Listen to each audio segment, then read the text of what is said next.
வணக்கம். அதாவது தமிழகத்தில் சாராயம் காய்ச்சினாலோ விற்பனை செய்ய முயன்றாலோ அவர்கள் மீது கடுமையான நடவடிக்கை எடுக்கப்படும் என தமிழக அரசு ஏற்கனவே உத்தரவிட்டிருந்தது. அதன் அடிப்படையில் தென்காசி மாவட்டம் காவல் கண்காணிப்பாளர் அரவிந்த் உத்தரவின் பேரில் காவல்துறையினர் தீவிர சோதனையில் ஈடுபட்டு வருகின்றனர். இந்த நிலையில் தென்காசி மாவட்டம் வாசுதேவனூர் பகுதியில் உள்ள ஒரு வீட்டில் கழிவறையில் சாராய ஊழல் வைக்கப்பட்டிருந்ததாக மதுவிலக்கு காவல்துறையினருக்கு ரகசிய தகவல் கிடைத்தது. இதனைத் தொடர்ந்து தகவல் அறிந்து விரைந்து சென்ற மதுவிலக்கு காவல் ஆய்வாளர் ஜெகதா அந்த வீட்டில் சோதனையிட்டனர்.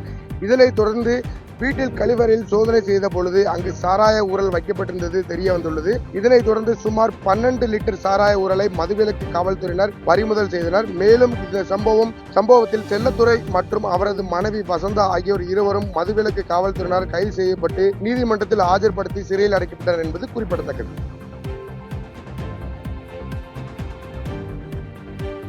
செய்திகளை உடனுக்குடன் தெரிந்து கொள்ள கீழ்கண்ட கேபிள் மற்றும் டிடிஎச் நெட்வொர்க்குகளில் எம்நாடு செய்தி தொலைக்காட்சியை காணுங்கள்.